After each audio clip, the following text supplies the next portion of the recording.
పరిశుద్ధ పాదములకు స్తోత్రములు. దేవుడు తన అపారమైన కృప చేత మనలను, మన కుటుంబాన్ని తండ్రి కాచి కాపాడి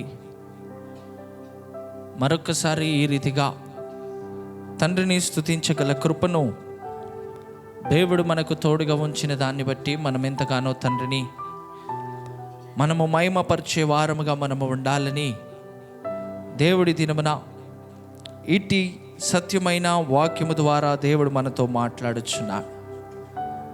ఈ కీర్తనకారుడు ఆసాపు ఏ రీతిగా అయితే ఈ దినమున ఇట్టి సత్యమైన వాక్యము ద్వారా దేవుడు మనతో మాట్లాడుచున్నాడో, ఆసాపు ఇట్టి కీర్తనల గ్రంథములో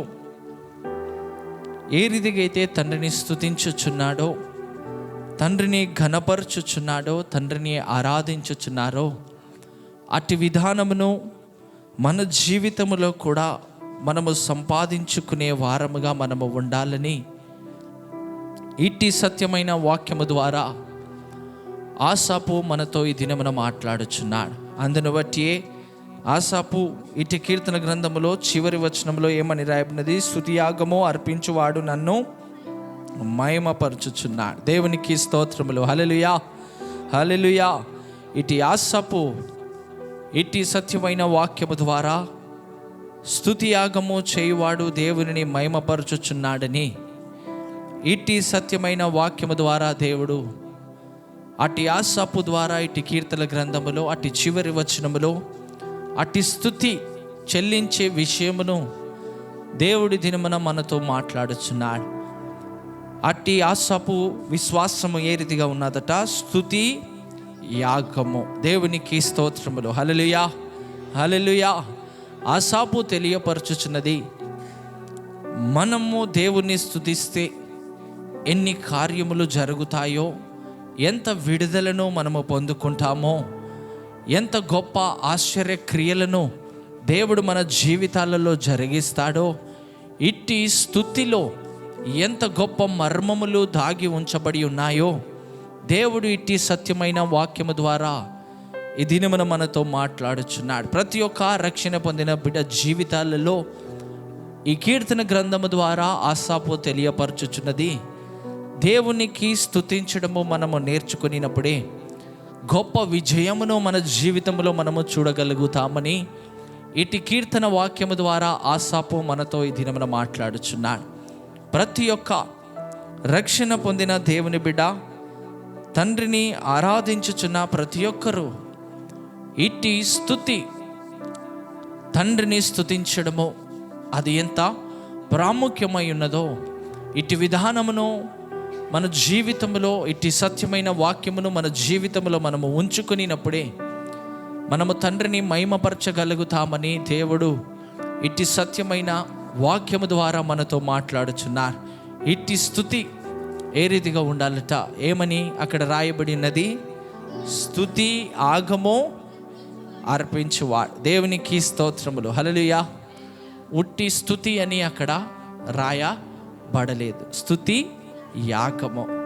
స్తుతి యాగము చేయువారికి ఈ లోకంలో ఉన్న వాటి గురించే కానీ, శారీరకమైన వాటి గురించే కానీ, శారీరక తలంపుల గురించే కానీ ఏమాత్రము ఆసక్తి వారికి ఉండదు. ఇటు ఆసాపుకు ఏమి ఆసక్తి ఉన్నదట? స్తుతిని ఎంతో గొప్ప రీతిగా తండ్రిని మహిమపరచాలని ఒక యాగముగా, ఒక పనిగా, ఒక క్రియగా ఇటు ఆసాపు పెట్టుకొని తండ్రిని స్తుతిస్తున్నాడు. ఈ విధముగా స్తుతించినప్పుడే అటు బిడ్డలు ఏం చేయగలుగుతారట? తండ్రిని మహిమపరచగలుగుతారని దేవుడు ఇట్టి సత్యమైన వాక్యము ద్వారా మనతో మాట్లాడుచున్నాడు. అనేకులు ఇట్టి స్తుతియాగము అర్పించువారుగా లేని కారణమును బట్టి తండ్రిని మహిమపరచలేకపోతున్నారు. పెదవులతో స్తుతించేవారు ఉన్నారు, దేవునిని పైభక్తి ఆరాధించేవారు ఉన్నారు, ఆరాధించాలి కాబట్టి ఆరాధించేవారు అనేకులు ఉన్నారు. కానీ తండ్రిని మహిమపరచగలగాలి అంటే మన స్తుతిని ఏ రీతిగా మార్చుకోవాలట? ఒక యాగముగా, అనగా ప్రతి నిమిషము ప్రతి క్షణము దేవునిని స్తుతించే పనియే మన పితరులు దేవుని దగ్గర పెట్టుకొనినారు. ఆ రీతిగా మన ప్రతి పరిస్థితిలో, మన ప్రతి దానిలో తండ్రిని స్తుతించే విధానమును మన జీవితంలో మనము సంపాదించుకున్నప్పుడే అట్టి యాగము అనగా నీ నోరు తెరిసినా, ఏ క్రియ నీ జీవితంలో జరిగినా, ఏ విడుదల నీ జీవితంలో జరిగినా, ఎంత కష్టములో నువ్వు ఉండినా, ఎంత ఇరుకులలో నువ్వు ఉండినా, ఇట్టి మన పితరులు అయిన ఆసాపు ఏమి చేసినాడట, తండ్రిని స్తుతించముడుగా కానీ ఒక పనిగానే పెట్టుకొనినాడు, ఒక క్రియగా పెట్టుకొనినాడు. ఏ పరిస్థితి నా జీవితంలో ఈ దినము నేను చూసినా తండ్రిని స్తుతించే యాగము నా జీవితంలో ఆగిపోకూడదు.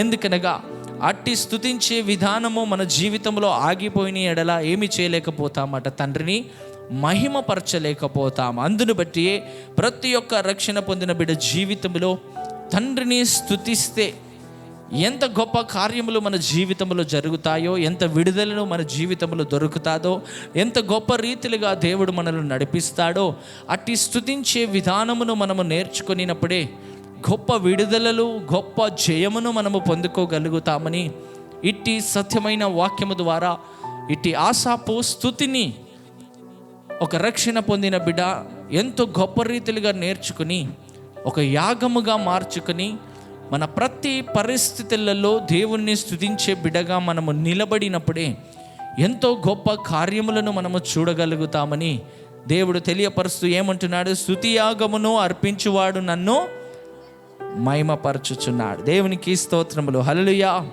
అంటే ఒక స్తుతిని యాగముగా పెట్టుకొనక ప్రతి పరిస్థితిలో మనము దేవుని మహిమపరిచే బిడ్డగా మనము ఉండకపోతే ఏమి చేయలేకపోతామట, తండ్రిని మహిమ పరచలేము. తండ్రిని మహిమపరచాలి అంటే ప్రతి పరిస్థితులు, ఎన్ని పరిస్థితులు నీ కుటుంబంలోనే కానీ నీలో ఉండినా తన్ని స్తుతించడము ఎన్నడూ కూడా ఆగిపోకూడదు. ఎన్ని ఇబ్బందులు ఉండినా, నువ్వెంత కష్టములో ఉన్నా తండ్రి నిన్ను విడిచిపెట్టువాడు కాదు. గనక మనం ఎంతో తండ్రిని స్తుతించే బిడ్డగానే మనము మార్చుకుని, మన జీవితమును మార్చుకుని మనము ఉండాలని ఇట్టి సత్యమైన వాక్యము ద్వారా దేవుడు ఈ దినమున మనతో మాట్లాడుచున్నాడు. అందును బట్టి మన ప్రతి ఒక్క రక్షణ పొందిన బిడ్డలముగా ఉన్న మనము స్తుతించడము మనకు అది ఎంతో ప్రాముఖ్యమైనది. దానిని మనం ఎంతగానో నేర్చుకోవాలని దేవుడిటి సత్యమైన వాక్యము ద్వారా మనతో మాట్లాడుచున్నాడు. కానీ అనేక రక్షణ పొందిన బిడ్డల జీవితాలలో కొద్ది శ్రమ రాగానే మొదటిగా ఆగిపోయేది ఏంటట, తండ్రిని స్తుతించడమే. కుటుంబంలో కొంచెము కష్టము రాగానే ఏమి ఆగిపోతుంది, కుటుంబంలో తండ్రిని స్తుతించడము ఆగిపోతుంది. కొద్ది ఇబ్బంది రాగానే అట్టి ఇబ్బంది వెనకే మనము పరిగెత్తుతాము. కానీ ఎన్ని ఇబ్బందులు, ఎన్ని కష్టములు వచ్చినా తండ్రిని స్తుతించే విధానము నా జీవితంలో ఆగిపోకూడదని మనము తలంచే వారముగా మనము లేమనే ఈ దినమున ఆసాపు స్తుతించే విధానము నిమిత్తమై ఈ దినమున మనతో మాట్లాడుచున్నాడు. ఎంత శ్రమలు, ఎన్ని ఇబ్బందులు, ఎన్ని కష్టములు వచ్చినా నిన్ను రక్షించిన దేవుడు నిన్ను విడిచిపెట్టువాడు కాదు. నీకు గనక ఆ తండ్రి పైన విశ్వాసము ఉంటే నువ్వెన్నడూ స్తుతించడము ఆపివేయవు. ఎంత శ్రమ నీ కుటుంబంలో వచ్చినా, ఎంత ఇబ్బంది నీ కుటుంబంలో వచ్చినా ఆ శ్రమలోనే ఉండి నువ్వు తండ్రిని స్తుతిస్తా. తండ్రిని స్తుతించడము మానవు, తండ్రిని మహిమపరచడము మానము. కానీ అనేక బిడ్డలు మానుచున్నారని ఒక రక్షణ పొందిన బిడ్డ స్తుతిని ఏమి చేయాలట, నేర్చుకోవాలి. ఏ రీతిగా నేర్చుకోవాలి? ఆరాధనలో మాత్రమే తండ్రిని స్తుతించడము కాదు. ఎంత ఇబ్బందిని కుటుంబంలో కలిగినా, నీలో కలిగినా తండ్రి నన్ను పరీక్షిస్తున్నాడని తండ్రిని స్తుతిస్తూనే ఉండాలి. స్తుతి ఆగిపోకూడదు. ఎందుకనగా తండ్రిని స్తుతించే విధానంలో మన పితరులలో అనేక గొప్ప విడుదలను వారు పొందినారు. అనేక గొప్ప గొప్ప కార్యములు వారి జీవితంలో వారు చూసినారు. అనేక గొప్ప క్రియలను దేవుని దగ్గర నుండి వారు పొందుకోగలిగినారు.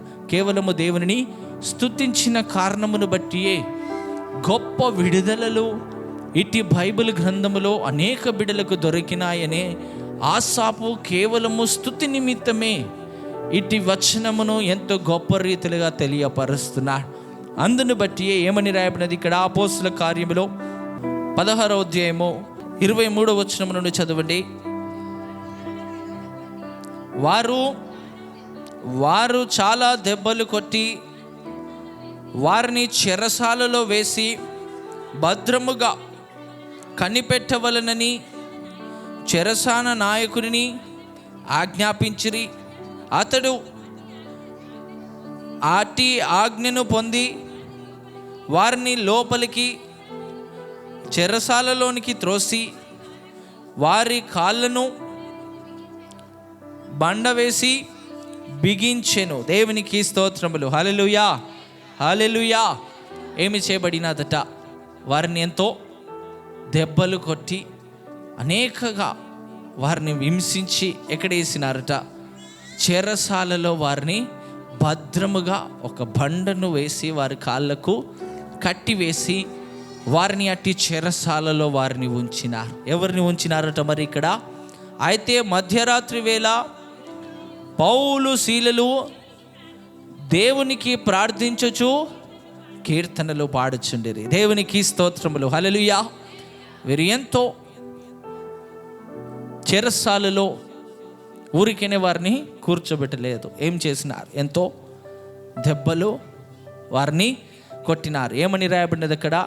వారు చాలా దెబ్బలు కొట్టి. దేవునికి స్తోత్రములు. హల్లెలూయా, హల్లెలూయా. పోలీసు వారే కానీ అధికారులే కానీ ఒక దెబ్బ కొట్టినా మన శరీరము ఓర్చుకోదు. అందుకే అంటారు, పోలీసు వాళ్ళు కొడితే ఇక మనము లేము, అసలు మన శరీరముగా ఉండదు అని అనేకులు తెలియపరుస్తారు. ఇక్కడ పౌలు శీలలను దేవుని స్వార్థను ప్రకటించిన కారణమును బట్టి ఆ కాలములో అట్టి రాజులు అధికారులు వారిని బంధించి ఏమి చేసినారట? చాలా దెబ్బలను వారిని కొట్టి ఏమి చేసినారు? చెరసాలలో వారి కాళ్ళను ఒక బండకు కట్టి అట్టి చెరసాలలో వారిని వేసినప్పుడు మరి వారు ఏమి చేస్తున్నారట? రాత్రికాల సమయంలో ఏమి చేస్తున్నారు? పౌలు శీలలు దేవునికి ప్రార్థించుచు కీర్తనలు పాడుచుండిరి. దేవునికి స్తోత్రములు. హల్లెలూయా, హల్లెలూయా, హల్లెలూయా. అంత గొప్ప శ్రమ వారి శరీరంలో గాయము లేకుండా లేదు. ఎన్నో గాయములు వారి శరీరంలో వచ్చినాయి. వారి కాళ్ళను ఎటు కదలకుండా బండకు కట్టివేసినారు. ఏమాత్రము కూడా వారిలో బలము లేకపోయినది. అయినప్పటికీ వారు ఏం చేస్తున్నారట? మోకాళ్ళ మీద ఉండి తండ్రికి ప్రార్థన చేస్తూ ఏమి చేస్తున్నారు? తండ్రిని పాటలు పాడుతూ స్తుతిస్తున్నారు. దేవునికి స్తోత్రములు. హల్లెలూయా, హల్లెలూయా. అయ్యో, దేవుని పక్షమున నేను నిలబడిన కారణమును బట్టి, దేవుని సువార్తను ప్రకటించుచున్న కారణమును బట్టి, దేవుని సువార్తను ప్రకటించిన విధానమును బట్టి ఇట్టి అధికారులు మమ్మలను పట్టుకొని అనేక దెబ్బలను కొట్టి ఈ చెరసాలలో ఈ బండకు మా కాళ్ళను కట్టి ఈ చెరసాలలో వేసినారు. దేవుని సువార్తను ప్రకటిస్తే ఇంత వేదన నేను అనుభవించవలనా అని వారి స్తుతి ఆగి పోలేదు. అందును బట్టి వారు ఏం చేస్తున్నారట? అన్ని దెబ్బలు కూడా తినినారు. చెరసాలలో బంధించబడినప్పటికీ మోకాళ్ళ మీద ఉండి తండ్రికి పాటలు పాడుచూ స్తుతిస్తున్నారు. దేవునికి స్తోత్రములు. హల్లెలూయా, హల్లెలూయా. అలాంటి స్తుతి మరి ఏ విడుదలను వారికి కలుగజేసినదట? అప్పుడు అకస్మాత్తుగా భూకంపము కలిగెను, చెరసాల పునాదులు అదిరెను, వెంటనే తలుపులన్నీ తెరుచుకొనెను, అందరి బంధకములు ఓడెను. దేవునికి స్తోత్రములు. హల్లెలూయా. ఈ కార్యము దేన్ని బట్టి జరిగినది? పౌలు శీలలు అంత శ్రమలో ఉండినప్పటికీ దేవునిని స్తుతించడము, దేవునికి ప్రార్థన చేయడము మానక తండ్రిని మహిమపరిచిన విధానమును బట్టి అకస్మాత్తుగా భూకంపము కలిగి అన్ని తలుపులు తెరవబడి వారి బంధకములు విడుదల పొందినారు. దేవునికి స్తోత్రములు. హల్లెలూయా. ఒక్క స్తుతి ఏమి చేసినదట? పెద్ద భూకంపమును కలగజేసినది. వారి సమర్పణతో దేవునిని ఆరాధించిన విధానమును బట్టి ఏమి కలిగినదట? గొప్ప విడుదల అట్టి బిడలకు దొరికినది. కేవలము పౌలు శీలలకే కాదు, అట్టి చెరసాల అధికారికి అతని కుటుంబానికి కూడా ఆ దినమున రక్షణ దొరికినది. దేవునికి స్తోత్రములు. హల్లెలూయా, హల్లెలూయా. శ్రమలలో ఆ బిడ్డలు ఉండినప్పటికీ కూడా ఏమి చేసినారట? తండ్రిని ఎంతో స్తుతించినారు. అదే ఇక్కడ ఆహావు ఏమంటున్నాడు? కీర్తన గ్రంథంలో 50వ కీర్తన 23వ వచనంలో ఆసాపు ఏమంటున్నాడు? స్తుతియాగము అర్పించువాడు నన్ను మహిమపరచుచున్నాడు. దేవునికి స్తోత్రములు, హల్లెలూయా. స్తుతి యాగము అంటే తీర్మానము తీసుకున్నామంటే ఇక అది ఆగిపోకూడదు. మరి వీరిని ఎన్నో దెబ్బలు కొట్టినా ఏం ఆగిపోలేదట? స్తుతి ఆగిపోలేదు. చెరసాలలో బంధించిన స్తుతి ఆగిపోలేదు. వారి కాళ్ళను ఒక బండకు కట్టివేసినా ఏమీ ఆగిపోలేదు, స్తుతి ఆగిపోలేదు. ఎందుకంటే పౌలు స్త్రీలు తండ్రిని స్తుతించాలి అని ఒక యాగముగా వారు తీసుకొనినారు, ఒక సమర్పణగా వారు తీసుకొనినారు. నా బ్రతుకు జీవితం అంతా నేను దేవునికే స్తుతించాలి అని వారు తీసుకున్న తీర్మానములో ఎన్ని శ్రమలు వచ్చినా సరే స్తుతి ఆగిపోకూడదు. ఎన్ని కష్టములు వచ్చినా, ఎన్ని ఇబ్బందులు వచ్చినా ఏమి ఆగిపోకూడదట? స్తుతి ఆగిపోకూడదు. ఆ దినమున వారికి ఉన్న సమర్పణ విశ్వాసమును బట్టి, వారు స్తుతించిన విధానమును బట్టి ఏమి దొరకగలిగినదట? గొప్ప విడుదల, గొప్ప కార్యము. అందుకే దేవుడు అన్నాడు, దేవుణ్ణి స్తుతిస్తే ఎంత కార్యములు, ఎన్ని కార్యములు జరుగుతాయో, ఎంత గొప్ప విడుదలను మనము పొందుకుంటామో తెలుసుకోవాల్సి ఉన్నదనే దేవుడి దినమున మనతో మాట్లాడుచున్నాడు. ఒక స్తుతి యాగముగా పౌలు శీలలు పెట్టుకొని ఎంత శ్రమ వారి శరీరం మీద ఉండినా దానిని పట్టించుకొనకుండా, నేను ఈ సమయములో తండ్రిని స్తుతించే సమయమని వారి సమయములలో తండ్రిని స్తుతించిన విధానమును బట్టి ఏమి జరిగినదట? అక్కడ అకస్మాత్తుగా మహాభూకంపము కలిగెను, చెరసాల పునాదులు అదిరెను, వెంటనే తలుపులన్నీ తెరుచుకునెను, అందరి బంధకములు ఊడెను. దేవునికి స్తోత్రములు, హల్లెలూయా, హల్లెలూయా. గొప్ప విడుదల అట్టి బిడలకు దొరికినది. గొప్ప కార్యమును వారు చూడగలిగినారు. కేవలము వారు చేస్తున్న స్తుతి యాగము, ప్రార్థన మానలేదు. ఎప్పుడు జరిగినది ఇది? చెరసాలలో ఏ సమయంలో జరిగినది? అర్ధరాత్రి సమయంలో. ఈ అర్ధరాత్రి సమయంలో జరిగినదంటే పౌలు శీలలు ప్రతిరోజు సమయము వారు ఎక్కడ ఉండినా ఏ రీతిగా అయితే స్తుతిస్తారో, ఆ చెరసాలలో అన్ని దెబ్బలు కొట్టినా, అంత బాధపరిచినా కదలకుండా వారి కాలులకు సంఖ్యలు వేసి బండకు బిగించినా సరే దేవుణ్ణి స్తుతించే సమయము కాగానే వారు దేవుణ్ణి స్తుతించినారు. దేవునికి స్తోత్రములు, హల్లెలూయా. అట్టి స్తుతిని వారు ఎన్నడూ కూడా ఆపుకోలేదు. అందును బట్టి వారి జీవితంలో ఏమి చూసినారట? గొప్ప ఒక కార్యము, గొప్ప విడుదల. అట్టి కార్యమును బట్టి అనేకులు ఆ దినమున, అనేక బిడ్డలు ఆ దినమున రక్షణను పొంది దేవుని స్తుతించేవారుగా వారు నిలబడిన. దేవునికి స్తోత్రములు, హల్లెలూయా. మన జీవితాలలో కూడా రానున్న దినాలలో పౌలు శీలల జీవితంలో ఏ రీతిగా అయితే అట్టి బంధకముల నుండి దేవుడు వారిని విడిపించి నడిపించినాడో, రానున్న సంవత్సరములో అపవాది మనలను ఎన్ని దెబ్బలు కొట్టనున్నాడో, ఏ రీతిగా బంధించనున్నాడో, వాటన్నిటి నుండి మనము విడుదల పొందాలి అంటే మరి మనము కూడా ఏం చేయాలట? స్తుతించే సమయంలో తప్పకుండా తండ్రిని స్తుతించాలి. స్తుతి ఆగిపోకూడదు. మనము యాగముగా పెట్టుకుని ఈ అంతిమ దినాలలో తండ్రిని స్తుతించే బిడలముగా మనము నిలబడాలని దేవుడి ఇట్టి సత్యమైన వాక్యము ద్వారా దేవుడి దినమున మనతో మాట్లాడుచున్నాడు. మనమందరము కూడా ఈ అంతిమ దినాలలో మనం ఏం పెట్టుకోవాలట? స్తుతిని. అందరూ చెప్పాలి, స్తుతిని ఏ రీతిగా పెట్టుకోవాలి? ఒక యాగముగా. స్తుతించే సమయంలో కేవలము స్తుతులు మాత్రమే తండ్రికి చెల్లాలి. స్తుతిని ఒక యాగముగా పెట్టుకుని ఏ సమయములలో ఏ రీతిగా సేవకులు ప్రకటించి నిన్ను స్తుతించడానికి ఆహ్వానిస్తున్నారో ఆ సమయములలో నువ్వు అక్కడ కూర్చొని తండ్రిని స్తుతించినప్పుడే నువ్వేం చేయగలుగుతావట? స్తుతి యాగము అర్పించువాడు నన్ను మహిమపరచుచున్నాడు. దేవునికి స్తోత్రములు, హల్లెలూయా. పరలోకములో ఉన్న తండ్రిని మనము ఈ అంతిమ దినాలలో మనము మహిమపరచాలి అంటే ఒక స్తుతిని నువ్వు ఎంతో యాగముగా పెట్టుకొని తండ్రిని మహిమపరచు బిడగా మనము ఉండాలి. ఎన్ని శ్రమలు వచ్చినా ఏమి ఆగకూడదు? స్తుతి ఆగకూడదు. బయటికి తీసుకెళ్ళండి. ఎన్ని ఇబ్బందులు వచ్చినా, ఎన్ని కష్టములలో నువ్వు ఉండినా, ఎన్ని దెబ్బలు అపవాది నిన్ను కొట్టాలని చూసినా, ఎన్ని ఇరుకులు వాడు నిన్ను ఆపివేయాలని చూసినా, తండ్రిని స్తుతించకుండా నీ కాళ్ళకు ఏమి వేస్తున్నాడట? పౌలు శీలలకు ఏమి వేసినాడు? సంకెళ్ళను వేసి బండకు కట్టి వేసినాడు. నువ్వు ఏం చేయదిక?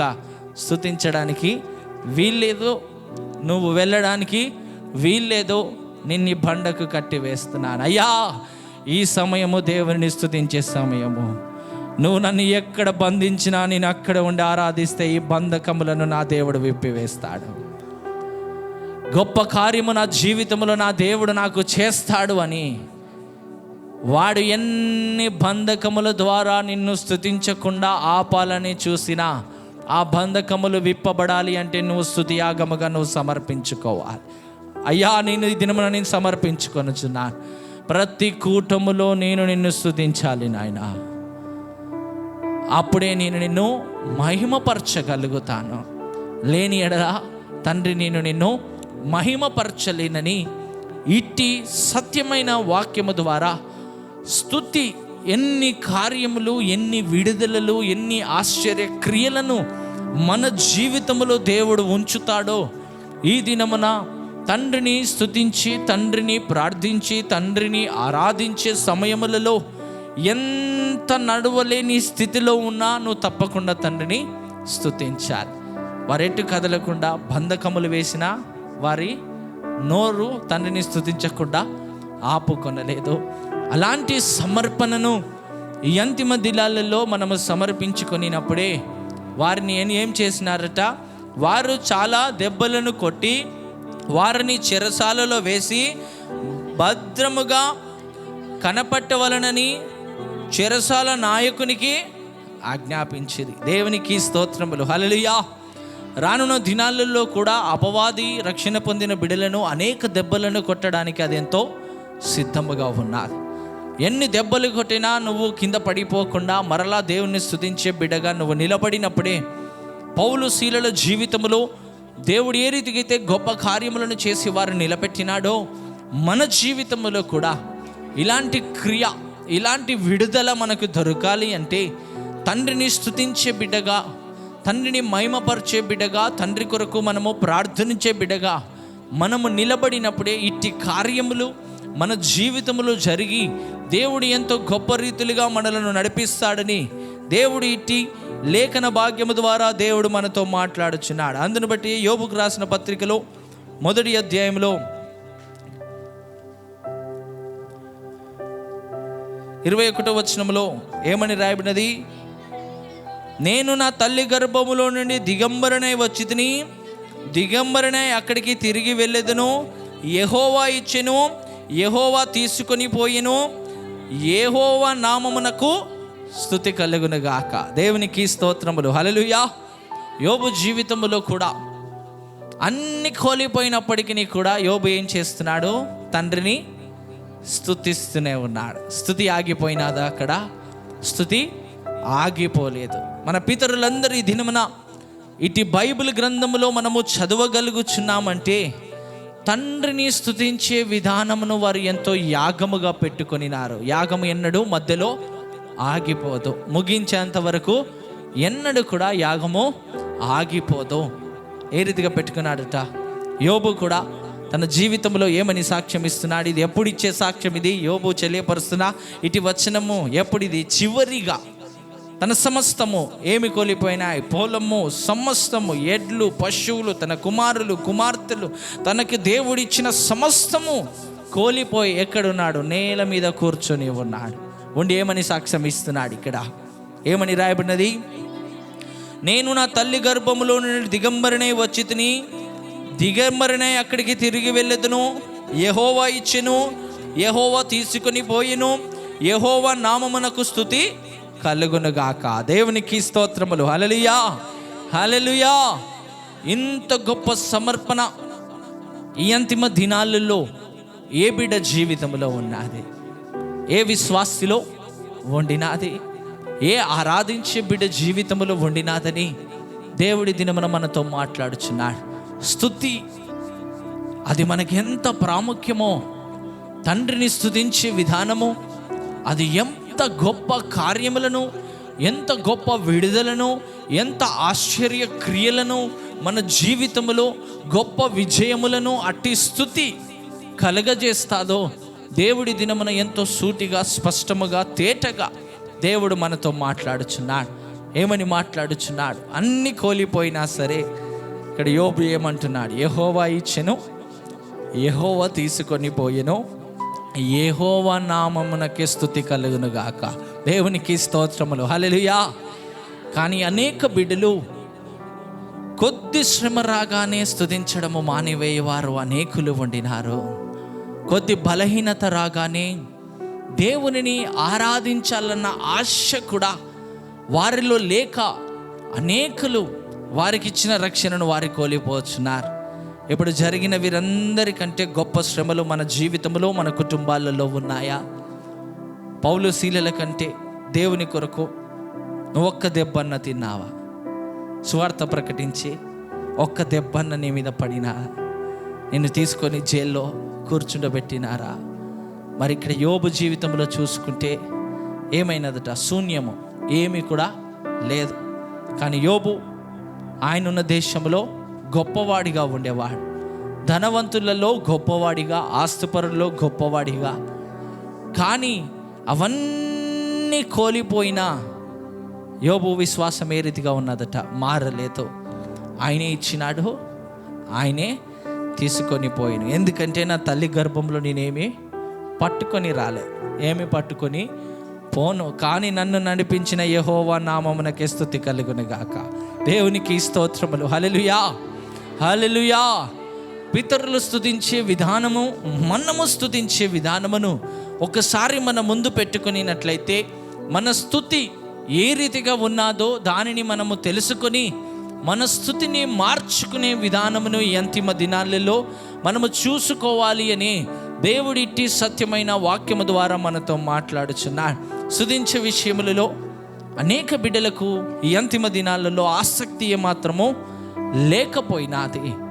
ఆరాధన అంటే ఆరాధన వాక్యం వినడమే కాదు, సేవకులతో ఏకీభవించి స్తుతించేది మొదలుకొని ఆశీర్వాదం ఇచ్చేంత వరకు ఇదంతా కూడా దేని కిందికి వస్తారు?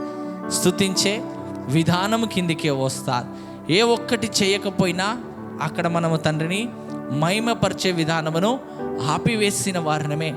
కీర్తన వాక్యం వినకుండా ఆరాధన వాక్యము వినినా కీర్తన వాక్యములో నుండి నీ నుండి వచ్చే మహిమ తండ్రికి చెల్లకుండా ఆగిపోయినట్లే. పాటలలో మనం ఏకీభవించకపోతే అట్టి మహిమ తండ్రికి ఇయ్యని వారముగా వండినట్లే, అట్టి స్తుతిని తండ్రికి తెలియని పరచని వారముగా వండినట్లే అని దేవుడిట్టి సత్యమైన వాక్యము ద్వారా మనతో మాట్లాడుచున్నాడు. ఇట్టి స్తుతించే విధానమును ఈ అంతిమ దినాలలో, ఇట్టి విధానమే నీ జీవితంలో అనేక కార్యములను చేస్తాదని, అనేక గొప్ప విడుదలను, జయములను, అపవాది శోధనల నుండి నువ్వు తప్పించబడాలి అంటే తండ్రిని సమర్పణను, నీ క్రియను, నీ పరిస్థితుల్లో నువ్వు ఏ రీతిగా నన్ను స్తుతిస్తున్నావని, నువ్వు స్తుతించే ప్రతి స్తుతిని దేవుడు ఎంతో కనిపెట్టి పరీక్షించి ఈ అంతిమ దినాలలో చూడబోచున్నాడని ఈ దినమున ఇటు సత్యమైన వాక్యము ద్వారా మనతో మాట్లాడుచున్నాడు. బైబిల్ గ్రంథములో మన పితరులను ఎవరిని చూసుకునినా వారు ఎంత బాధలో ఉన్నా వారి స్తుతి ఎంతో గొప్ప రీతిలుగానే ఉన్నది. వారు ఎంతో దీవించబడినా వారి స్తుతి ఏమాత్రమో మారలేదు. వారు ఎంతో కుంగి నశించిపోయినా, ఎన్నో బలహీనతలు వచ్చినా, ఎన్నో ఇరుకులు ఇబ్బందులు వచ్చినా, సాతాను అనేక దెబ్బలను వారిని కొట్టినా, ఎంతో చెరసాలలో బంధించిన వారి స్తుతి ఏమాత్రమో మారలేదు, తగ్గిపోలేదు. అలాంటి సమర్పణ, దేవుని కార్యములు, దేవుని విడుదల, దేవుని ఆశ్చర్య క్రియలు మన జీవితంలో జరగాలి అంటే మనము కూడా ఈ విధమైన స్తుతిని తండ్రికి చెల్లించినప్పుడే ఇట్టి కార్యములను మనము చూడగలుగుతామని దేవుడి దినమున ఇట్టి సత్యమైన వాక్యము ద్వారా దేవుడు మనతో మాట్లాడుచున్నాడు. అదే రీతిగా ఆదికాండములో కూడా మనము చూసినట్లయితే 22వ అధ్యాయం 1వ వచనంలో ఏమని రాయబడినది? ఇది జరిగిన తర్వాత దేవుడు అబ్రహామును పరిశోధించెను, ఇట్లనగా ఆయన అబ్రహామా అని పిలువగా అతడు చిత్తము ప్రభువా నేను. దేవునికి స్తోత్రములు. హల్లెలూయా, హల్లెలూయా. ఏమని రాయబడినది అక్కడ? ఆ సంగతులు జరిగిన తర్వాత. దేవునికి స్తోత్రములు. హల్లెలూయా. ఏ సంగతులు జరిగిన తర్వాత దేవుడు ఆయనను మరలా పరీక్షించుచున్నాడు. తన కుమారుని బలిగా అర్పించమని తెలియపరిచి అట్టి బలికి వెళ్ళి కత్తిని ఎత్తి దేవుడు తెలియపరిచిన దానిని అట్టి ప్రకారమే, అయ్యో నా కుమారుడు చనిపోతే ఎలా అని చూడక తండ్రి బలి ఇయ్యమన్నాడు, ఆయనను బలి ఇయ్యాలని. స్తుతి యాగము అట్టి స్తుతి మారకుండా అబ్రహాము ఏ రీతిగా అయితే దేవుడు తెలియపరిచిన ప్రకారముగా చేసిన కారణమును బట్టి ఇక్కడ తండ్రి ఏమంటున్నాడు? ఆ సంగతులు జరిగిన తర్వాత దేవుడు అబ్రహామును పరిశోధించి ఎట్లనగా ఆయన అబ్రహామును అని పిలువగా చిత్తము ప్రభువా అనెను. దేవునికి స్తోత్రములు. హల్లెలూయా. అదే రీతిగా 16వ వచనం నుండి ఇక్కడ చదవండి. నీవు నీకు ఒక్కడై ఉన్న నీ కుమారుని ఈయ వెనక తీయక నీ ఈ కార్యము చేసినందున నేను నిన్ను ఆశీర్వదించి ఆకాశ నక్షత్రముల వలెను సముద్ర తీరయందలి ఇసుక వలెను నీ సంతానమును నిశ్చయముగా విస్తరింపజేసేదను. దేవునికి స్తోత్రములు. హల్లెలూయా. ఏమి తీయలేదట? తండ్రిని స్తుతించే విషయములలో తన కొడుకును బలియమన్నా స్తుతిగా ఆగిపోకుండా తీయకుండా ఉన్న కారణమును బట్టి ఏమి దేవుడు తెలియపరుస్తున్నాడు? నేను నిన్ను ఆశీర్వదించి ఆకాశము నక్షత్రముల వలెను సముద్ర తీరమున ఉండిన ఇసుక వలెను నీ సంతానమును నిశ్చయముగా విస్తరింపజేసేదను. దేవునికి స్తోత్రములు. హల్లెలూయా. ఆ రీతిగా వారి స్తుతి చూసుకుంటే ఇక్కడ ముగ్గురి స్తుతులను దేవుడు తెలియపరుస్తున్నాడు. మొదటిగా ఎవరి? ఆసాపుది, పౌలు శీలలది, తర్వాత యోబుది, అబ్రహాముది. వారి స్తుతులు ఏ రీతిగా ఉండినాయో ఒక్కొక్కరి శ్రమ ఒక్కొక్క రీతిగా ఉండినాది. ఎలాంటి శ్రమలు వారి జీవితంలో సంభవించినా ఏమీ ఆగలేదట, స్తుతి ఆగలేదో. అట్టి స్తుతి యాగముగా వారు పెట్టుకొని దేవునిని స్తుతించిన కారణమును బట్టి ఏమని రాయబడినది? 50వ కీర్తన 23వ వచనములో స్తుతి యాగము అర్పించువాడు నన్ను మహిమపరచుచున్నాడు. దేవునికి స్తోత్రములు. హల్లెలూయా. దేవుడు కోరిన దానిలో అబ్రహాము జీవితంలో కూడా తన కుమారుని విషయంలో తండ్రికి బలి ఇయ్యడము అనగా తండ్రిని మహిమపరిచి స్తుతించే విధానము. అట్టి విధానములో తన కుమారుని బలియమని తెలియపరిచినప్పటికీ వెనుదీయని కారణమును బట్టి తండ్రి ఏమి చేసినాడట? అబ్రహామును ఆశీర్వదించినాడు, ఎంతో గొప్ప రీతిగా దీవించినాడు. సముద్రము ఇసుక వలె ఆకాశ నక్షత్రపు వలె నీ సంతానమును నేను దీవించెదను, ఆశీర్వదించెదనని గొప్ప కృప, గొప్ప కార్యము వారి జీవితంలో వారు చూడగలిగినారు. మన జీవితాలలో మనం ఏమి తండ్రికి చేయలేకపోతున్నాం. అందును బట్టి అనేక కార్యములు మన జీవితంలో ఆగిపోతున్నాయి. అనేక విడుదలను మనము పొందుకోనలేకపోతున్నాం. గొప్ప ఆసక్తితో తండ్రిని స్తుతించలేకపోతున్నాం. గొప్ప రీతిలుగా తండ్రిని మహిమపరచలేకపోతున్నామని మన స్తుతిని మనం ఒక్కసారి మన పితరులతో మనము ముందు పెట్టుకొని వారి స్తుతి ఏ రీతిగా ఉండినాదో, మన స్తుతి ఏ రీతిగా ఉండినాదో మనం ఎంతో తెలుసుకొనవలసి ఉన్నదని దేవుడి దినమున ఇట్టి సత్యమైన వాక్యము ద్వారా దేవుడు మనతో మాట్లాడుచున్నాడు. అందును బట్టి ఏమంటున్నాడు? కీర్తనలకు రాసిన గ్రంథములో 50వ కీర్తన 22వ వచనములో ఏమని రాయబడినది? దేవునిని మరచువారలారా దీనిని యోచించుకొనిడి, లేని ఎడల నేను మిమ్మును చీల్చివేయుదును, తప్పించువాడు ఎవడునో లేకపోవును. దేవునికి స్తోత్రములు. హల్లెలూయా. ఏమి చేయాలట? ఎవరికి దేవుడు తెలియపరుస్తున్నాడు? దేవునిని మరచువారలారా దీనిని యోచించుకొనిడి. దేనిని యోచించుకోవాలి? మరి ఈ దినమున మనము దేనిని యోచించుకోవాలి? స్తుతిని యోచించుకోవాలి. స్తుతి యాగము మన పితరుల జీవితంలో ఏ రీతిగా ఉన్నది, నా జీవితంలో ఏ రీతిగా ఉన్నది. మరి నా జీవితంలో స్తుతి అనే యాగము ప్రతి పరిస్థితిలో నేను ఒక్క రీతిగానే దేవుని స్తుతిస్తున్నానా? బంధకములు వేస్తే, ఎంతో నిన్ను దెబ్బలు కొట్టినా, నువ్వు లేని సిచ్యువేషన్లో ఉండినా నువ్వు మరి ఆ దినమున తండ్రిని స్తుతించినావా అని దేవుడు ఈ దినమున అడుగుచున్నాడు. మరి పౌలు శీలను ఏ రీతిగా కొట్టినారట? చాలా దెబ్బలను వారిని కొట్టి చెరసాలలో బంధించినారు. ఎన్ని దెబ్బలు వారి మీద పడినా స్తుతి ఆగలేదు, వారు ఆపలేదు. అదే విధానమును దేవుడి దినమును అడుగుచున్నాడు. ఏం చేయాలట? దేవునిని మరచువారలారా దీనిని యోచించుకొనండి. నీ స్థుతిగతులు, నువ్వు స్తుతించే విధానము ఏ రీతిగా ఉన్నదో ఈ దినమున నువ్వు యోచించుకొని పశ్చాత్తాపపడి నీ స్థుతిని నువ్వు మార్చుకోవాలి. లేని ఎడల తండ్రి ఏమి చేస్తానంటున్నాడు? లేని ఎడల నేను మిమ్మును చీల్చివేయుదును, తప్పించువాడెవ్వడు కూడా లేకపోవును. దేవునికి స్తోత్రములు, హల్లెలూయా. యోచించుకొనకపోతే నీ స్థుతి, నువ్వు తండ్రిని మహిమపరిచే విధానము మార్చబడకపోతే తండ్రి ఏమంటున్నాడు? నేను నిన్ను చీల్చివేయుదును, ఇక నిన్ను తప్పించేవాడు ఎవడు కూడా లేకపోవునని ఎంతో దేవుడు గొప్ప రీతిలుగా దీనిని యోచించుకొనండి. ఒక్కసారి స్మరించండి. ఎవరి స్తుతితోనైనా నీ స్తుతి కలుస్తాదేమో చూసుకో. ఫస్ట్ మొదటిగా ఎవరితో చూసుకోవాలి? ఆసాపుతో చూసుకోవాలి. దాని తర్వాత పౌలు శీలలతో చూసుకోవాలి. దాని తర్వాత యోబుతో చూసుకో. దాని తర్వాత అబ్రహాముతో చూసుకో. ఏ ఒక్కరితోనైనా నీ స్తుతి కలుస్తాదా? అందుకే దేవుడు ఏమంటున్నాడు? నా బిడలారా అని దేవుడు ఈ వచనములో పిలవలేదు. ఏమని పిలుస్తున్నాడు? దేవుణ్ణి మరచువారలారా అని దేవుడు పిలుచుచున్నాడు. దేవునికి స్తోత్రములు, హల్లెలూయా, హల్లెలూయా.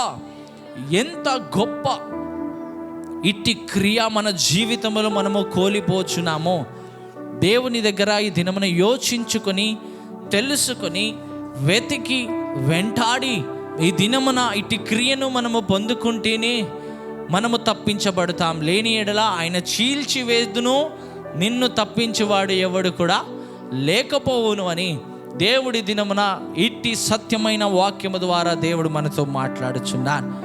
కొద్ది శ్రమ, కొద్ది ఇబ్బంది, కొద్ది కష్టము, కొద్ది బలహీనత వస్తేనే మనము తండ్రిని స్తుతించకుండా ఆగిపోతున్నాం. నీ ఆస్తంతా కోల్పోతే నిజముగా నీ హృదయంలో నువ్వు తలంచుకో. నువ్వు దేవుని స్తుతిస్తావా? ఇక మందిరము కాదు కదా, సేవకుడు కాదు కదా, అసలు నువ్వు దేని విషయంలో కూడా చూడవు. కానీ మరి యోబు ఏం చేసినాడు? యెహోవా ఇచ్చెను, యెహోవా తీసుకొని పోయెను. నేను ఈ స్థితిలో ఉన్నా సరే నన్ను బట్టి నా దేవునికి మహిమ కలగాలి. దేవునికి స్తోత్రములు, హల్లెలూయా. నా కొడుకునే బలిగా దేవుడు ఇయ్యమంటున్నాడు. ఆయన మహిమపరచబడాలి. నేను వెనుదిరను, నేను తప్పకుండా నా బలిని దేవునికి ఇస్తాను. ఎందుకంటే ఈ కుమారుని ఇచ్చింది కూడా ఆ దేవుడే. అలాంటి విశ్వాసముతో మన పితరులు స్తుతించినారు. మనము ఒక్క దినము మన జీవితమే కానీ, మన ఆరోగ్యమే కానీ మంచిగా లేకపోతే దేవుడు నాకు ఏ కార్యము చేయడం లేదు, నా కుటుంబమును దేవుడు మర్చిపోయినాడు, నా చేతి పని దీవించబడడం లేదు, ఎన్నో శ్రమలు నా కుటుంబంలో ఉండినాయి, ఈ బలహీనతలన్నీ నాలోనే ఉండినాయి, ఇక స్తుతించిన లాభమేమున్నదని అనేకులు ఇతరులకు తెలియపరచకపోయినా వారి హృదయంలో వారు తలంచుకొనొచ్చున్నారు. ఆ రీతిగా నువ్వెన్నడూ తలంచకూడదు. ఎందుకంటే నీకు వచ్చే శ్రమలు ఒక ఆవగింజంతా కూడా కాదు. పితరులకు వచ్చిన శ్రమలలో నువ్వు ఒక్కసారి యోచించుకుంటే నీకు వచ్చే శ్రమలు అసలు ఆవగింజంతా కూడా కాదు. యేసు ప్రభు కొరకైనా, సువార్త కొరకైనా, రక్షణ కొరకైనా ఒక్క దెబ్బ కూడా మనము భరించలేదు. పౌలు శీలలను ఎన్ని కొట్టినారట? చాలా దెబ్బలను కొట్టినారు. దేవునికి స్తోత్రములు, హల్లెలూయా. సమర్పణ, స్తుతిని యాగముగా పెట్టుకుంటే వారు స్తుతించే విధానము పౌలు శీలల వలె, యోబు వలె, అబ్రహాము వలె, ఆసాపు వలె ఉంటుంది. ఇట్టిని స్తుతిని యాగముగా పెట్టుకొని వారి జీవితంలో స్తుతి పెదవులతోనే స్తుతించేవారుగానే ఉంటా. దేవునికి స్తోత్రములు, హల్లెలూయా. అందును బట్టియే దేవుడి దినమున ఒక స్తుతి నిమిత్తము అది ఎంత ప్రాముఖ్యమైనదో మన జీవితంలో, నీ జీవితంలో ఏ విడుదలను నువ్వు పొందాలి అన్నా, నువ్వు ఆశీర్వదించబడాలి అన్నా, నువ్వు మరలా దీవించబడాలి అన్నా, నక్షత్రము వలె నీ సంతానము దీవించబడాలి అన్నా, మరలా యోబు కోల్పోయిన ఆస్తిని రెండంతలుగా దేవుడు ఏ రీతిగా అయితే యోబుకు మరలా ఇచ్చినాడో, మరలా నువ్వు రానున్న దినాలలో ఆ రీతిగా దీవించబడాలి అన్నా, దేనిని బట్టి వారు దీవెనను పొందుకున్నారు? తండ్రిని స్తుతించే విషయంలో ఏమాత్రము కూడా వారు తగ్గకుండా జీవించిన కారణమును బట్టి ఎంతో గొప్ప క్రియ వారు జీవితంలో వారు పొందుకోగలిగినారని దేవుడి ఇట్టి సత్యమైన వాక్యము ద్వారా దేవుడు మనతో మాట్లాడుచున్నాడు. అందును బట్టి 17వ వచనంలో కూడా ఏమని రాయబడినది? దిద్దుబాటు నీకు అసహ్యము కదా, నీవు నా మాటలను నీ వెనుక త్రోసివేసేదవు. దేవునికి స్తోత్రములు, హల్లెలూయా. తండ్రి ఎంత గద్దించిన అనేక సంఘములో ఉన్న బిడ్డలు ఏం చేస్తారట? యోచించుకోవడమో లేదా దిద్దుబాటు చేసుకొనడమో నాకు అసహ్యము. సేవకులు చెప్పినారు, సరే అది సత్యమే, సరే కానీ దాన్ని పాటించాలంటే నాతోని కాదు అని అనేకులు తండ్రి మాటలను ఏం చేస్తున్నారట? వెనుక తట్టున త్రోసివేసేదరు అని దేవుడు ఇట్టి సత్యమైన వాక్యము ద్వారా ఆసాపు ఎంతో గొప్ప దేవుని అభిషేకము పొందుకొని ఇట్టి సత్యమును ఈ దినమున మనకు బోధించుచున్నారు. అనేకులు దేవుడు ఎంత గద్దించినా అట్టి దిద్దుబాటు, అట్టి యోచించుకునే విధానము, తగ్గించుకుని సమర్పించుకునే విధానము వారి జీవితములో లేక దేవుడు తెలియపరిచే మాటలను ఏం చేస్తున్నారట? వెనుక తట్టున త్రోసివేయుచున్నారని దేవుడు ఇట్టి సత్యమైన వాక్యము ద్వారా దేవుడు మనతో మాట్లాడుచున్నాడు. కానీ దేవుడు మనము ఈ సంవత్సరం అంతా మనము చూసినట్లయితే దేవుడు మనకి ఏం చేసినాడు? 15వ వచనంలో ఏమని రాయబడింది? ఆపత్తు కాలంలో నీవు నన్ను గూర్చి మొరపెట్టుము, నేను నీకు విడిపించేదను, నీవు నన్ను మహిమపరచెదవు. దేవునికి స్తోత్రములు, హల్లెలూయా. మరి ఆపత్తు కాలములలో నువ్వు ప్రార్థన చేయగానే దేవుడు నిన్ను ఏం చేసినాడు? విడిపించి విడుదలను కలుగజేసి గొప్ప కార్యమును నీ పట్ల చేసినారు. మరి నువ్వేమి చేయాలి అట? ఏమి చేయాలి? ఏమని రాయబడినది? నీవు నన్ను మహిమపరచెదవు. దేవునికి స్తోత్రములు, హల్లెలూయా. నీవు నన్ను మహిమపరచాలి అంటే 23వ వచనములో ఆసాపు ఏమంటున్నాడు? స్తుతియాగము అర్పించువాడే నన్ను మహిమపరచును. దేవునికి స్తోత్రములు, హల్లెలూయా, హల్లెలూయా. ఇట్టి స్తుతియాగము లేని వారు తండ్రిని మహిమ పరచలేరు.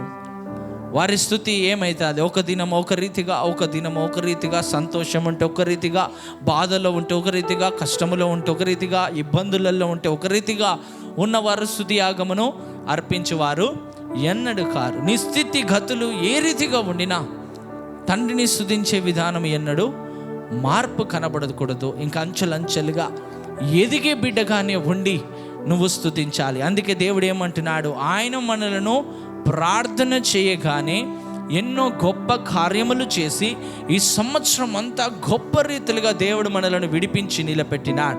అటు విడిపించి నిలబెట్టిన దాన్ని బట్టి మనం ఏం చేయాలట? నీవు నన్ను మహిమపరచెదవు. మనం ఏం చేయాలి? ఇవన్నీ కార్యములు చేసిన దేవునిని మనము మహిమపరచాలి. మరి మహిమపరచాలి అంటే ఏమి సంపాదించుకోవాలి? స్తుతి యాగమును నువ్వు అర్పించినప్పుడే తండ్రిని మహిమపరచు వాడవుగా నువ్వు నిలబడగలుగుతావని దేవుడు ఎంతో సూటిగా ఇట్టి విధానమును దేవుడు మనతో మాట్లాడుచున్నాడు. అట్టి క్రియను మన జీవితంలో మనము పెట్టుకొని ఎంతో దేవుని దగ్గర మనము ప్రార్థించి స్తుతించే వారముగా మనము ఉండినప్పుడే కింది వచనంలో ఏమని రాయబడిన 23వ వచనము చివరి లైన్లో, నేను వారిని దేవుని రక్షణ కనపరచునట్లు వాడు మార్గమును సిద్ధపరచుకొనెను. దేవునికి స్తోత్రములు, హల్లెలూయా. రానున్న దినాలలో నీ మార్గము సిద్ధపరచబడాలి అంటే తండ్రికి నువ్వు మహిమ చెల్లించాలి. తండ్రికి నువ్వు మహిమ చెల్లించాలి అంటే నువ్వేం చేయాలట? మరి ఈ నెల అంతటిలో స్తుతి యాగముగా నువ్వు అర్పించుకోవాలి. అప్పుడే నువ్వు తండ్రిని ఏం చేయగలుగుతావు? మహిమపరిచిన వాడవుగా ఉంటావు. రానున్న దినాలలో నీ మార్గమును తండ్రి ఏమి చేయగలుగుతాడట? ఎంతో గొప్ప సరళముగా దేవుడు నీకు తోడుగా ఉండి నడిపిస్తాడు. దేవునికి స్తోత్రములు, హల్లెలూయా. మనమందరము కూడా మోకాళ్ళ మీద ఉండి ఇట్టి స్తుతి యాగమును మనము తండ్రి దగ్గర ఎంతో సమర్పించుకుని మనము అంగలార్చే బిడలముగా ఉంటాం. అందుకే హెబ్రీలకు రాసిన పత్రికలో 10వ అధ్యాయం 31వ వచనంలో దేవుడు తెలియపరిచినాడు, జీవము గల దేవుని చేతిలో పడుట భయంకరము అని దేవుడు మనతో మాట్లాడినాడు. తండ్రిని స్తుతించకపోతే నువ్వు బ్రతకలేవు. ప్రతి ఒక్క బిడ్డలో ఈ డిసెంబర్ నెల నువ్వు తండ్రిని మహిమపరచాలి అంటే స్తుతి యాగమును నువ్వు ఎంచుకోవాలి, నువ్వు సమర్పించుకోవాలి. అయ్యా, స్తుతి యాగం అనగా అపవాది నా కాళ్ళను కట్టివేసిన, అపవాది నేను అట్టి ప్రార్థనలలో పోకుండా ఎన్ని బలహీనతలు నాలో తెచ్చినా, ఎన్ని దెబ్బలు వాడు నన్ను కొట్టినా, ఎంతగా ఆపాలని వాడు చూసినా, నేను మాత్రం ఆగకూడదయ్యా, నీకు స్తుతి చెల్లించాలి. స్తుతి యాగములో ఉన్న సమర్పణే అదే అయ్యా. మా పితరులతో ఈ దినమున మా ముందు పెట్టినావు. దేవుని మరచు వారలారా, ఈ దినమున యోచించుకొనండి అని పితరులను మా ముందు పెట్టిన దేవా మీకు స్తోత్రం.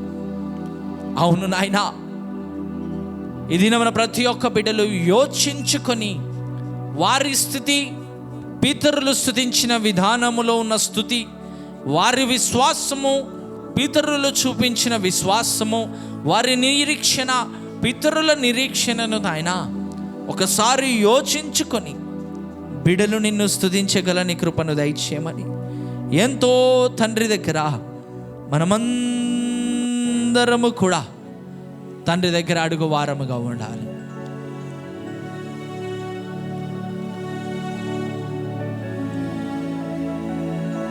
ఈ సంవత్సరం అంతా నువ్వు ప్రార్థన చేయగానే, సేవకులు ప్రార్థన చేయగానే, నేను నిన్ను విడిపించేదను, ఎన్నో ఆశ్చర్య కార్యముల నుండి దేవుడు నిన్ను విడిపించినాడు. ఎంతో గొప్ప రీతిలుగా ఈ సంవత్సరం అంతా దేవుడు నిన్ను అనేక కట్లలో నుండి దేవుడు విడిపించి, ఎవ్వరు ఊహించని రీతిగా నిన్ను, నీ కుటుంబమును దేవుడు గొప్ప కొండ మీద దేవుడు నిలబెట్టినాడు. మరి అంత గొప్ప నీ ప్రార్థన చేయగానే దేవుడు తప్పించినాడు. అందుకే దేవుడు అంటున్నాడు, ఆపద కాలములో నువ్వు నన్ను గురించి మొరపెట్టితుము, నేను నిన్ను విడిపించెదను. ఎంత గొప్ప రీతిలుగా దేవుడు నిన్ను విడిపించి అట్టి కొండ మీద ఏ అపాయం రాకుండా నేను నిలబెట్టినాడు. మరి నువ్వేం చేయాలి? నువ్వు నన్ను మహిమపరచెదవు. నువ్వు దేవుని మహిమపరచాలి అంటే ఈ దినమున యాగమునకు నువ్వు సిద్ధము కావాలి. అయ్యా, ఏ కూటములో నీ నామము మహిమపరచబడులాగున నువ్వు సేవకుల ద్వారా ప్రకటించుచున్నావో, అట్టి స్థుతిలో నేను కూడా నా స్థుతి ఏకమై నిన్ను మహిమపరిచే నీ కృపను దయచేయి. ఇదే స్తుతి యాగమయ్యా. స్తుతి యాగముగా తలంచుకొని మా పితరులను ఈ దినమున మాతో మాట్లాడినా, పౌలు శీలలు ఎన్ని దెబ్బలు కొట్టినా నిన్ను స్తుతించడం ఆగలేదయ్యా. స్తుతించకుండా ఉండాలని వారిని ఎంత ఆపివేసినా, నీ సువార్త ప్రకటించకుండా ఉండాలని ఎంత ఆపివేసినా, వారు నోరు తెరవకూడదని భద్రముగా అటు జైలు అధికారికి అప్పగించిన వారు నిన్ను స్తుతించి ప్రార్థన చేసిన కారణమును బట్టి మహాభూకంపము కలుగజేసి తలుపులు తెరవబడినాయి, బంధకములు విప్పబడినాయి. ఆ జైలు అధికారి కుటుంబము రక్షణ పొందినాదయ్యా.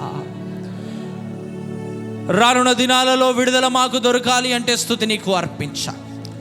రానున్న దినాలలో నీ ఆశ్చర్య కార్యములు మన జీవితాలలో జరగాలి అంటే ఇట్టి స్తుతి నీకు చెందాలి నాయనా. మేము నిన్ను మహిమపరచకుండా రానున్న దినాలలో మేము నిన్ను కార్యములు చూడలేము.